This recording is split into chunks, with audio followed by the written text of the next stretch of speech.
Great. Well, it's lovely to be speaking to you all, and it's a pleasure to be representing FutureLearn today. My name is Isabel Drury.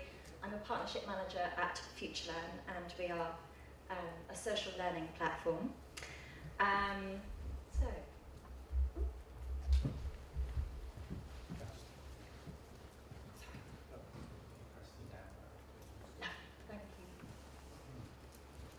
So for those of you who don't know, FutureLearn was founded by the British Open University, and we're very lucky to benefit from the OU's heritage in distance learning. So they were established over 40 years ago as a pioneer in distance learning.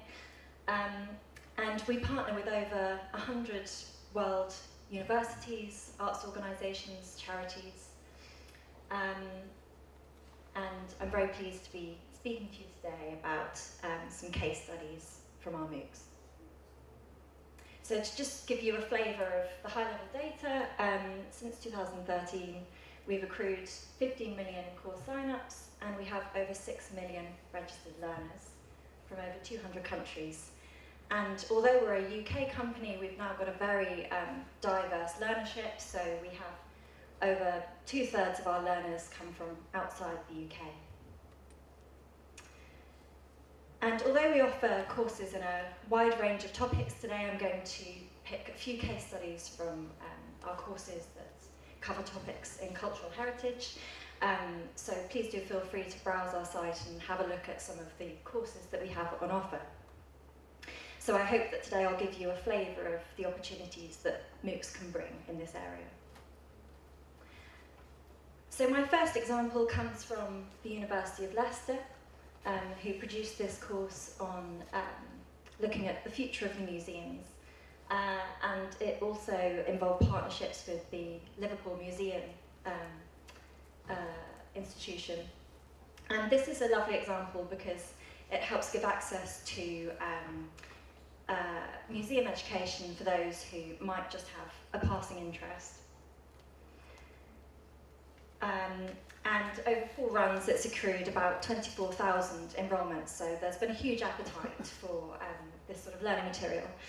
And I just wanted to share this with you because one of the criticisms that's often thrown at MOOCs is that it's very hard to make sense of the hundreds or sometimes thousands of comments that you get in these courses. And so one of the things that we're doing at FutureLearn to help our partners is to provide tools for them to analyse this. So what I'm showing you now is what we call our facilitation dashboard, which gives you an overview of the activity across a given week and shows the sorts of conversations that are going on within the course. So those of you with good eyesight will see actually that here we have the bottom comment from a learner who's reflecting on the fact that with offerings such as online education, the physicality of museums sort of comes into question. So this is a very interesting way of seeing an overview of activity in the course. And I also wanted to pull out a couple of nice examples from it. So one of the lovely things about MOOCs is that it provides a sort of level playing field for those who might either work in the sector or just have a passing interest in a topic. So this is a nice icebreaker activity that gets people to think about the 3 words that they most associate with museums. And that's a really lovely way to get people thinking about the topic and engaging with the subject at hand. One of the favourite things about working at FutureLearn for me is about hearing from our learners.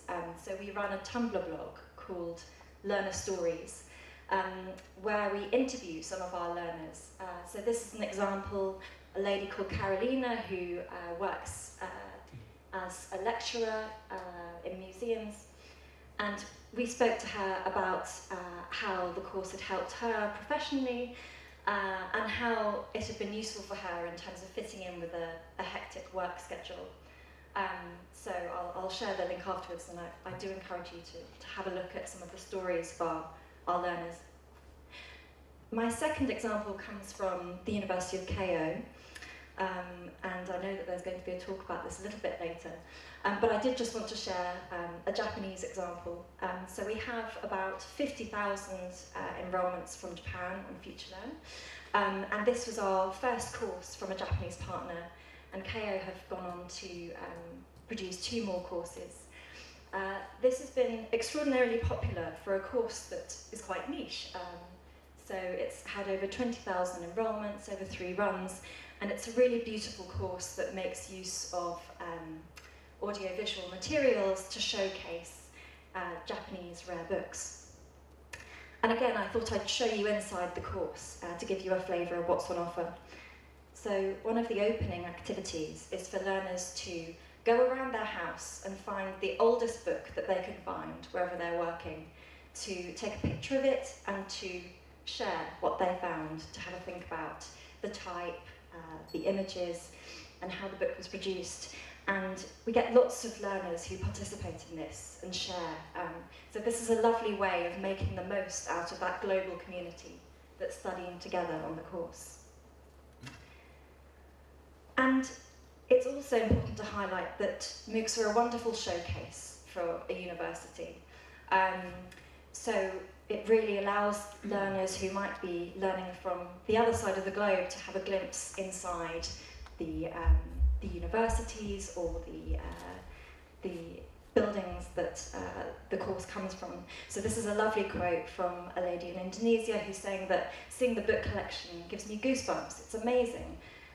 Not to mention the library itself is so beautiful. I'd love to visit KO Library someday. So this is a lovely online showcase for KO. And my third and final example comes from the University of Reading, who produced a very popular course in collaboration with the Historic Royal Palaces in the UK. And this is a very interdisciplinary course, so it's both looking at the history of different eras, so starting with the court of Henry VIII and running right up to Queen Victoria, and it also examines the sorts of foods that those courts would have had on offer. So it's really imaginatively created. And again, just to give you a sense of what the learners are participating in, this MOOC is not just a series of articles, of videos and quizzes. There are also lots of interactive and experiential activities that they can participate in. So each week the course offers some recipes from a given era. So here you see a 21st century group of learners recreating recipes from the 15th century, which I think is rather wonderful. And fantastically, lots of people do participate in this. So this is just a flavour of some of the people who went on to try out those recipes. And I just wanted to end on this tweet, which was shared by one of the learners who is celebrating the certificate that they received from studying the course. And it really shows how appreciative learners are when universities go to the effort to create such an interactive experience for those studying the course. So that's a whistle-stop tour through just 3 of our courses. We have about 800 on offer and about 100 that are available to sign up to at any one time. So I'd encourage you to have a look and see if there's one that piques your interest. Thank you very much. Thank you very much.